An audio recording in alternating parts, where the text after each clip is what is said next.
인공지능, AI라고 하면 보통 구글이나 마이크로소프트 같은 뭐랄까 빅테크 기업들의 동무대처럼 느껴지기 쉽죠. 네, 그렇죠. 하지만 오늘 우리가 살펴볼 진짜 전쟁터는 조금 다른 곳에 있습니다. 바로 금융, 그러니까 여러분의 돈이 직접 움직이는 세상이거든요. 아, 흥미롭네요. 오늘 우리는 이 AI라는 거대한 파도를 각자 다른 방식으로 타려는 3명의 서퍼를 만나보려고 합니다. 서포요? 네, 한 명은 고객을 향해 파도를 타고 다른 한 명은 내부의 힘을 기르는데 그 파도를 쓰고요.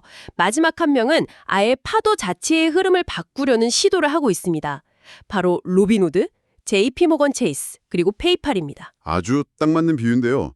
금융산업은 사실 본질적으로 데이터와 확률의 게임이잖아요. 맞아요. 그렇기 때문에 AI와 만났을 때 그 잠재력이 폭발할 수밖에 없는 거죠.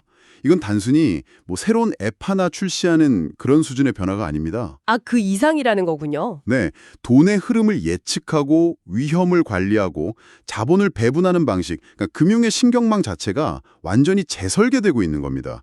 오늘 우리가 볼 새 회사는 그 재설계가 실제로 어떻게 일어나고 있는지 보여주는 가장 선명한 사례들이라고 할 수 있겠네요. 좋습니다.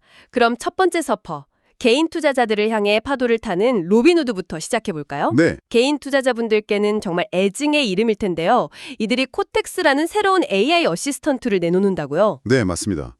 로빈후드 골드 구독자들을 대상으로요. 내년 초부터 제공될 생성형 AI 기반 서비스입니다. 생성형 AI? 네, 중요한 건 이게 단순히 오늘 오를 주식 추천 이런 식의 점쟁이 AI가 아니라는 점이에요. 아, 그런 게 아니고요. 네, 사용자가 예를 들어 나는 변동성은 좀 낮으면서 배당은 꾸준히 주는 기술주를 찾고 싶어 같이 자신만의 아이디어를 던지는 거죠. 아하, 그러면 코텍스가 그에 맞는 데이터를 쫙 분석해서 투자 전략의 뼈대를 만들어주는 식입니다.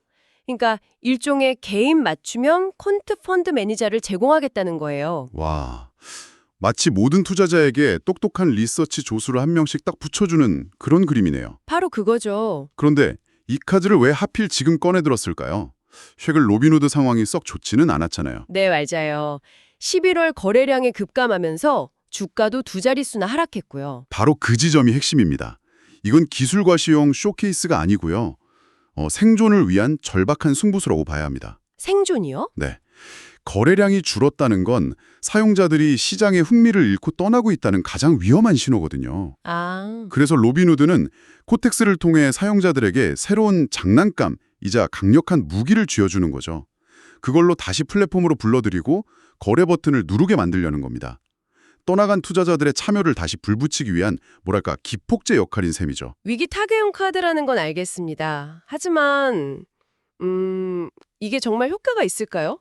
이미 시장에 지쳐서 떠나간 사용자들을 이런 AI 기능 하나로 다시 불러 모은다는 게 글쎄요, 가능할지 좀 의문이 드는데요. 네, 아주 중요한 지적이십니다. 오히려 기존의 충성도 높은 골드 구독자들만 쓰는 그들만의 리그로 전락할 위험은 없을까요? 사실 그게 로빈후드가 풀어야 할 가장 큰 숙제죠. 그래서 그들은 이 서비스를 단순히 종목 추천에 그치지 않으려고 할 겁니다. 사용자가 직접 아이디어를 만들어가는 그 과정 자체의 재미를 느끼게 약간 게임처럼 설계하려 할 거예요. 아, 과정의 재미? 네, 하지만 더 큰 그림에서 보면요. 이건 성공 여부를 떠나서 시장에 아주 흥미로운 질문을 하나 던집니다. 어떤 질문이죠? 어쩌면 수십만 명의 개인 투자자들이 비슷한 AI 도구를 쓰기 시작하면 과연 시장은 어떻게 변할까요? 생각해보니 좀 아찔한데요. 예를 들어서 코이텍스가 특정 데이터를 기반으로 지금이 바로 이 반도체 주식을 살 때라는 비슷한 신호를 수십만 명에게 동시에 보낸다면요? 바로 그겁니다. 개인 투자자들이 만든 거대한 자금의 파도가 한 종목으로 순식간에 몰려들 수도 있겠네요. 네. AI가 의도치 않게 개인들의 집단지성이 아니라 집단 행동을 유발하는 거죠. 이건 시장의 변동성을 정말 예측 불가능한 수준으로 키울 수 있는 새로운 리스크 요인이 되는 겁니다. 와, 그래서 로빈후드의 이 시도가 개인 투자자들에게 힘을 실어주는 혁신이 될지 아니면 시장을 교란하는 판도라의 상자가 될지 앞으로 몇 년간 아주 흥미롭게 지켜봐야 할 관전 포인트라고 생각합니다. 로빈후드가 AI를 개인 투자자라는 창문 밖으로 향하게 했다면 두 번째 서퍼인 JP모건 체이스는 정반대의 선택을 했습니다. 창문을 닫고 AI라는 거울을 들어서 자신들의 내부를 들여다보기 시작한 거죠. 네. 월스트리트의 제왕다운 아주 철저하고 계산적인 접근법이죠. 그렇죠. 이들은 에이전틱 AI라는 기술을 고객이 아니라 내부 직원, 그것도 가장 핵심 인력인 투자은행 부서 직원들을 위해 먼저 도입했습니다. 고객이 아니라 직원이요? 네. 화려한 신상품 발표 대신에 조직의 가장 깊숙한 곳에서부터 효율성을 극대화하는 쪽을 택한 겁니다. 구체적으로 어떤 일을 하는 AI인가요? 소위 피치덱이라고 부르는 거 있잖아요. M&A나 IPO를 위한 아주 두꺼운 프레젠테이션 자료요. 그걸 만드는 걸 돕는다고 들었습니다. 돕는다는 표현은 좀 점잖은 것 같고요. 아, 그런가요? 네. 사실상 그 작업의 상당 부분을 대체한다고 봐야 합니다. 월가의 주니어 뱅커들은 밤새도록 엑셀이랑 파워포인트만 만진다는 농담이 괜히 나온 게 아니거든요. 그렇죠. 정말 힘든 작업이라고들 하죠. 수백 개의 시장 데이터를 분석하고 수십 개의 차트를 만들고 그걸 또 논리적으로 엮어서 보고서를 쓰는 정말 고되고 반복적인 작업입니다. JP모건은 바로 그 지루한 작업을 AI에게 던져주겠다는 거예요. 아, 그리고 비싼 돈 주고 뽑은 인재들은 처음부터 고객과의 관계 설정이나 딜의 구조를 짜는 것 같은 훨씬 더 전략적인 고민을 하게 만들겠다는 거죠. 뭐랄까, AI 인턴을 모든 직원에게 붙여주는 셈입니다. 선점 효과를 노린다는 거군요. 금융계의 경쟁은 결국 속도전이니까요. 맞습니다. 수백억 달러짜리 M&A 딜을 따내기 위해 경쟁한다고 생각해보면 그림이 확 그려지네요. JP모건 팀은 AI 덕분에 3일 만에 완벽한 분석이랑 피치덱을 만들어내는데 네, 경쟁사는 여전히 직원들을 갈아 넣으면서 일주일을 꼬박 세우고 있다면 승부는 이미 끝난 거나 다름없겠네요. 정확합니다. 이건 단순히 야근 수당을 아끼는 차원의 비용 절감이 아닌 거죠. 아, 그 이상이군요. 네, 딜을 따내고 시장을 지배하는 시간을 사는 가장 강력한 경쟁 무기가 되는 겁니다. 다른 은행들이 우리도 AI위원회를 만들어야 하지 않을까? 이렇게 논의하고 있을 때 JP모건은 이미 AI가 만들어낸 분석 자료를 들고 고객을 만나고 있는 거죠. 격차가 엄청나게 벌어지겠네요. 네, 이 격차는 시간이 지날수록 따라잡기 불가능한 수준으로 벌어질 수도 있습니다. 하지만 이런 AI 인턴에게 너무 의존하게 될 위험은 없을까요? 예를 들어 수십조 원이 오가는 딜의 핵심 분석을 AI가 실수라도 한다면 그 책임은 대체 누가 지게 되는 건가요?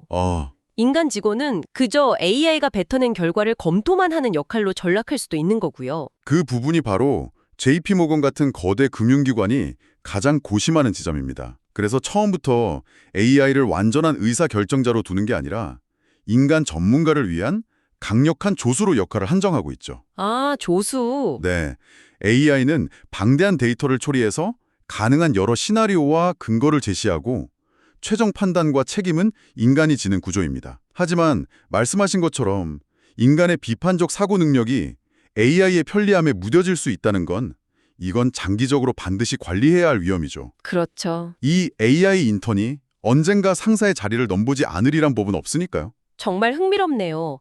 고객을 유혹하는 AI, 로빈후드를 봤고 또 내부를 단련하는 AI, JP모건도 봤습니다. 이제 마지막 서퍼, 페이팔을 만나봐야죠. 네, 페이팔. 이들은 앞선 둘과는 또 다른 방식으로 AI라는 파도의 흐름 자체를 바꾸려는 시도를 하고 있습니다. 페이팔은 최근 몇 년간 혁신은 끝났다, 성장이 정체됐다, 이런 평가를 받으면서 힘든 시기를 보냈죠. 네, 맞아요. 주가가 2025년에만 30% 넘게 하락했을 정도니까요. 이런 절체절명의 상황에서 페이팔은 AI와 암호화폐라는 지금 가장 뜨거운 두 개의 기술을 연결하는 아주 개담한 카드를 꺼내들었습니다. 바로 AI 스타트업에 자금을 대주는 USD.AI라는 회사가 대출금을 페이팔이 발행한 스테이블 코인 PYUSD로 지급하기로 한 그 협력이죠. 네, 맞습니다. 처음 들었을 땐 그냥 결제수단 하나 추가한 건가 싶었는데 이게 그렇게 중요한 의미를 갖는 건가요? 이건 단순히 결제 수단을 추가한 게 아니고요. 페이팔이 미래 산업의 혈맥이 되겠다고 선언한 것과 같습니다. 혈맥이요? 네, 조금 더 깊이 들어가 보면요. AI 스타트업들은 모델 훈련 같은 걸 하려면 막대한 자금이 필요하잖아요. 그렇죠. 그리고 이 돈은 최대한 빠르고 효율적으로 움직여야 합니다. 그런데 기존 은행 시스템은 송금에 며칠씩 걸리기도 하고 수수료도 비싸죠. 아, 그렇죠. 불편한 점이 많죠. 그런데 PYUSD 같은 스테이블 코인을 이용하면 거의 실시간으로 아주 적은 비용으로 국경을 넘어서 자금을 보낼 수가 있습니다. 아, 이제 그림이 그려지네요. AI 기업들이라는 새로운 경제 생태계가 만들어지고 있는데 페이팔이 그 생태계 안에서 돈이 도는 금융고속도로를 깔겠다는 전략이군요. 바로 그겁니다. 기존의 낡은 도로 대신에 자신들의 디지털 화폐가 그 위를 달리게 만들겠다는 거고요. 네. 페이팔이 결제 시장의 과거라는 비판을 받는 상황에서 AI라는 가장 확실한 미래의 금융 인프라로 직접 뛰어든 겁니다. 이 협력이 성공적으로 안착하고 더 많은 AI 기업들이 PYUSD를 사용하기 시작한다면 시장은 페이팔을 더 이상 낡은 핀테크 기업으로 보지 않을 겁니다. 그럼 어떻게 보게 되나요? AI 시대의 새로운 금융 프로토콜로 재평가하게 되겠죠. 재무적으로도 이건 엄청난 반전의 계기가 될 수 있겠네요. 시장의 기대치가 워낙 낮아져서 주가가 선행 수익의 10배 수준에서 거래되고 있었는데 이런 새로운 성장 스토리가 확인된다면 기업 가치가 완전히 달라질 수 있겠어요. 맞습니다. 이건 페이팔에게 생존을 넘어서 부활의 서사가 될 수 있는 잠재력을 가졌다고 봅니다. 물론 아직은 시작 단계이고요. PYUSD가 다른 스테이블 코인과의 경쟁에서 이겨야 하는 큰 숙제도 남아 있습니다. 아, 경쟁도 있군요. 네. 하지만 방향성 자체는 시장의 의구심을 기대감으로 바꾸기에 충분할 만큼 명확하고 대담하다고 볼 수 있습니다. 정말 흥미로운데요. 오늘 셋서프의 이야기를 정리해보면 로본후드는 AI를 낚싯대 삼아서 떠나간 고객들을 다시 낚아올리려 하고 네. JP모건은 AI를 단련도구 삼아서 누구도 넘볼 수 없는 근육을 키우고 있습니다.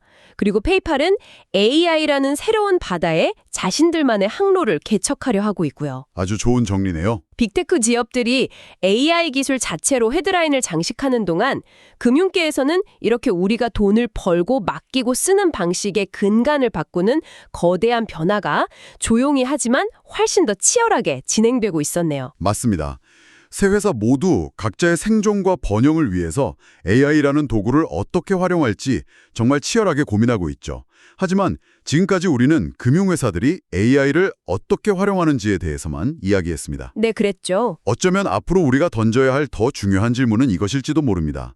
AI는 이 금융회사들을 어떻게 활용하게 될까? AI가 금융회사를 활용한다고요?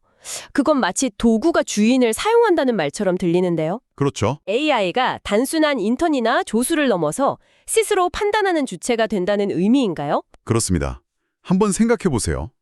JP모건의 AI가 수백만 건의 딜 데이터를 학습한 끝에 인간보다 더 정확하게 성공 확률을 예측하고 로빈후드의 AI가 개별 투자자의 성향을 완벽하게 파악해서 최적의 포트폴리오를 자동으로 운영해주고 또 페이팔의 금융망 위에서 AI 에이전트들이 스스로 자금을 조달하고 투자하는 세상이 온다면 어떻게 될까요? 와, 그때가 되면 인간의 역할은 AI가 내린 결정을 그저 감독하고 최종 승인 버튼을 누르는 정도로 축소될지도 모릅니다. 그야말로 금융의 특이점이 오는 거네요.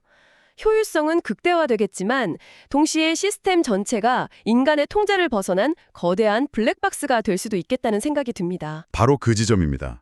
그런 세상에서 금융 시스템의 안전성은 어떻게 담보할 수 있을까요? AI가 효율성만을 추구하다가 예기치 못한 시스템적 위기를 초래했을 때 우리는 그 원인조차 파악하지 못할 수도 있습니다. 아, 미래 금융을 이해한다는 것은 단순히 새로운 기술을 아는 것을 넘어서 이처럼 우리가 아직 상상조차 하지 못한 새로운 기회와 위험 사이에서 어떻게 균형을 잡을 것인가, 그에 대한 답을 찾아가는 과정일 겁니다. 그리고 그 질문에 대한 답을 가장 먼저 찾는 자가 미래 금융의 진정